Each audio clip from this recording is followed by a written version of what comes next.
Desde Argentina, en este momento, estamos con Claudio Eppelman, director ejecutivo del Congreso Judío Latinoamericano, una persona muy conocida en nuestro continente. Y voy a empezar preguntándote, Claudio, ¿cuál es la función y qué hacen en el Congreso Judío Latinoamericano?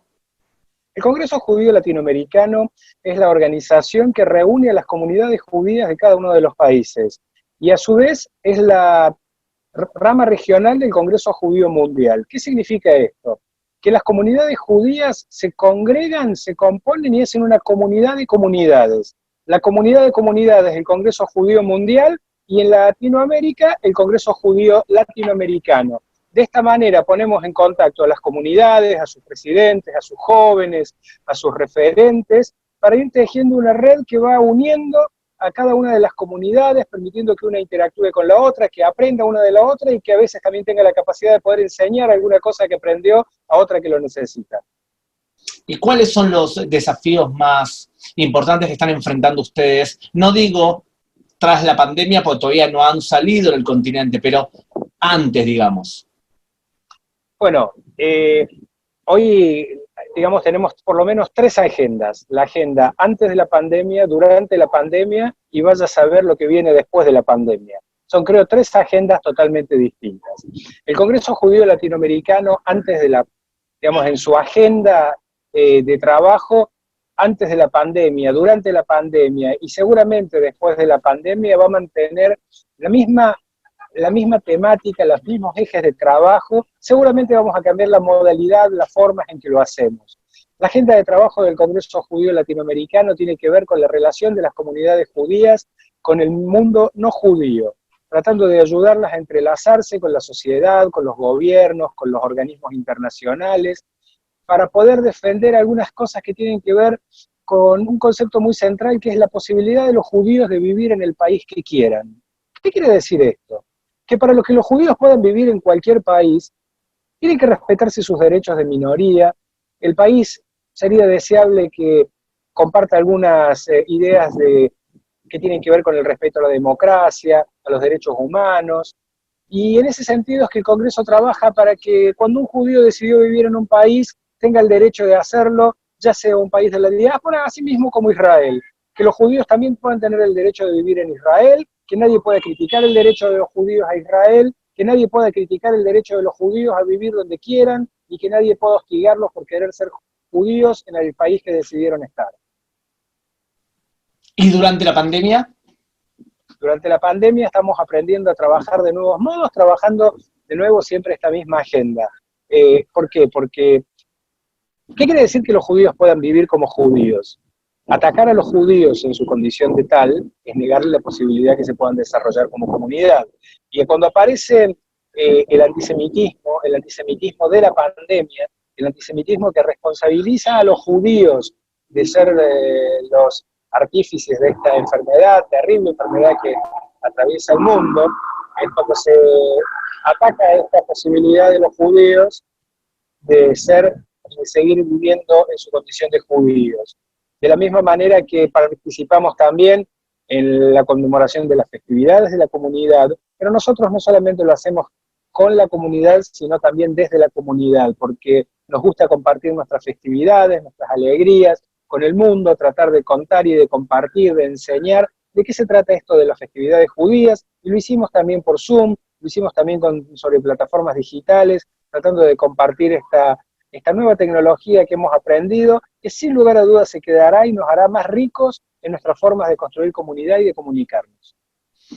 Claudio, uno de los ejes o de las actividades que he notado del Congreso Judío Latinoamericano en el continente son todo tipo de actividades de diálogo interreligioso. ¿Qué me explicas de eso? Es, como bien decías, uno de los ejes sobre los que nosotros trabajamos, y como recién te hacía una referencia, es el establecimiento de las relaciones de las comunidades judías con el mundo no judío. Y a los judíos nos encanta a veces también estas cosas de ser víctimas, pero a veces también creo que superando eso y tratando de poner un lugar distinto, también tenemos que aprender a crear alianzas, tenemos que aprender a generar coaliciones de valores para tratar de cumplir con un objetivo que se nos puso a nosotros desde nuestra tradición, que es el Tikkun Olam, hacer del mundo un mundo mejor, dejarle a nuestros hijos un mundo mejor que el que recibimos. Y para eso nosotros creemos que en la medida de que podamos compartir con otros nuestros ejes centrales, lo que significa el valor de la paz, lo que significa el valor de la convivencia, sin lugar a dudas vamos a poder hacerlo mejor cuando lo hagamos con otros, cuando lo hagamos consolidando y cristalizando las ideas de nuestra tradición en función de la vocación y la aspiración de otros que también creen en los mismos valores. Y juntos poder combatir a otros que no respetan la diversidad y el pluralismo como parte de la sociedad, de los países, de los lugares donde los judíos decidimos vivir. Claudio, a mí me queda claro que cuando haces reuniones con católicos o protestantes, estamos viviendo quizás una época idílica en la historia, donde la relación es muy estrecha con el mundo cristiano esencialmente. ¿Qué me puedes decir de las comunidades musulmanas cuando hacen actividades como las que acabas de decir? ¿La recepción es buena? Mira, nosotros nos relacionamos con quienes quieren también relacionarse con nosotros. Y esto tiene que ver con que hemos encontrado una diversidad importante de expresiones dentro del mundo islámico, algunas de las cuales son absolutamente amigables en su relación con el judaísmo, fraternas en la construcción de sus vínculos con las comunidades judías en distintos países. Estamos explorando este camino, estamos tratando de ensanchar estos canales de comunicación. En algunos casos nos cuesta un poco más, pero también recordamos y nos inspira la idea de que cuando sentimos que estamos haciendo lo correcto, debemos hacerlo.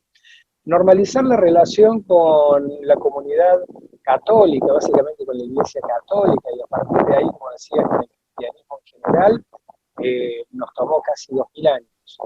El Concilio Vaticano II, que fue la piedra angular que nos permitió hablar de esto de diálogo interreligioso, ocurrió hace algunos 50 y pocos años. ¿Y qué es lo que significa esto de diálogo interreligioso? Y lo pongo en la perspectiva de la Iglesia católica o en general de las iglesias cristianas. ¿Por qué el diálogo interreligioso tenía tanto valor? Porque hasta la declaración de Nostra Aetate, que fue el resultado del Concilio Vaticano II, no había diálogo entre judíos y católicos. Y si había diálogo era absolutamente negativo y destructor de las identidades.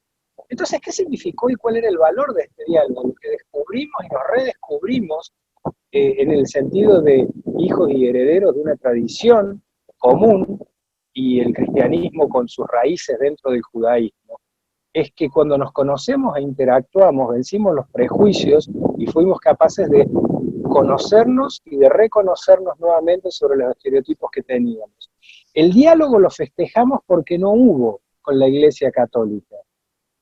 Y eso es lo que tenemos que tratar de aspirar a encontrar con las comunidades islámicas, donde tenemos un altísimo nivel de prejuicio, en muchos casos desentendimientos, y el desafío lo hace más grande y más emocionante. Yo si mal no recuerdo, hace unos años, digamos hace quizás unos 10 años, me acuerdo haberte visto en una reunión en Venezuela, o con Chávez o con Maduro. Es probable que con los dos. Y en esa época teníamos varios gobiernos que esencialmente hacia Israel no tenían una actitud muy amigable. Luego de todos estos años, ¿cómo ves la situación actual de los gobiernos de América Latina, tanto hacia Israel como hacia su comunidad judía? Cada gobierno tiene su singularidad, cada país tiene sus modos de leer el mundo y de establecer las relaciones de la forma que le parezca. Creo que todos los países de América Latina hoy, en la coyuntura actual, han establecido un modo bastante positivo de relacionarse con Israel y algunos en forma extraordinariamente positiva.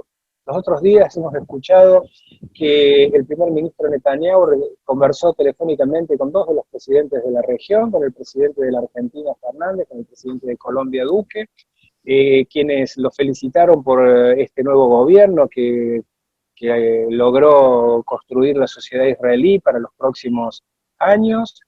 y, y el intercambio, a pesar de las dificultades del comercio internacional, continúa, el intercambio cultural continúa. Creo que, de nuevo, en algunos casos tenemos altibajos y es lo que tenemos que trabajar siempre para mejorar. Nosotros somos de la idea de que tenemos que trabajar con cada uno de los gobiernos de los países donde viva una comunidad judía, de nuevo, para poder garantizar que la comunidad judía pueda desenvolverse en forma íntegra y plena, y así poder continuar esta tradición milenaria que nos lleva. Y ahí también a veces cuando podemos ayudar a que alguno de los países tenga una relación un poquitito mejor con Israel, con todo gusto siempre lo hacemos. Creemos también que Israel tiene mucho para enseñarle a nuestra región, y la interacción de la región con Israel va a beneficiar también a las comunidades judías de cada uno de nuestros países. Claudio, ¿cuán difícil está la situación para Israel en Chile? Chile mantiene relaciones con Israel desde hace un tiempo importante. El presidente Piñera el año pasado visitó Israel. Hay una nueva embajadora que llegó a Santiago, está haciendo un extraordinario trabajo, continuando con mucho de lo que hicieron sus antecesores. Y la cuestión es que en Chile existe una comunidad palestina bastante importante que manifiesta sus opiniones, sus puntos de vista, generalmente o casi siempre son contrarios al Estado de Israel, busca influir en el gobierno chileno, en la opinión pública chilena, y afortunadamente Chile sigue manteniendo relaciones extraordinarias con Israel, y los logros que tienen son marginales porque se cristaliza cada vez más el avance de la relación bilateral, más allá de algunas expresiones de rechazo de algunos sectores absolutamente minoritarios que hay en la comunidad chilena, producto de nuevo de algunos palestinos que tratan de reflejar algunas ideas que son absolutamente intolerantes, inconducentes y que buscan degradar un capital histórico que tiene Chile, que tiene que ver con la convivencia entre ambas comunidades, y en lugar de cimentarla como un valor positivo en la sociedad chilena, algunos se ocupan de tratar de destruirlo, y bueno, y creo que este es el trabajo que está haciendo la comunidad judía, de tratar de preservar por sobre todas las cosas la convivencia pacífica de todos los chilenos. Claudio, te voy a preguntar sobre dos países específicos, si te sorprendió. Y los dos países son López Obrador en México, que a primera vista podía esperarse una actitud quizás más hostil hacia Israel. Y el segundo ejemplo es el presidente Fernández en Argentina, que uno podría llegar a imaginar que iba a volver a una actitud parecida a la de la presidenta Kirchner, y no ha ocurrido, y tú incluso lo has nombrado recién cuando decías que el presidente habló con Netanyahu hace pocos días. ¿Te sorprendió ambos presidentes o pensabas que era algo que tenía que suceder así?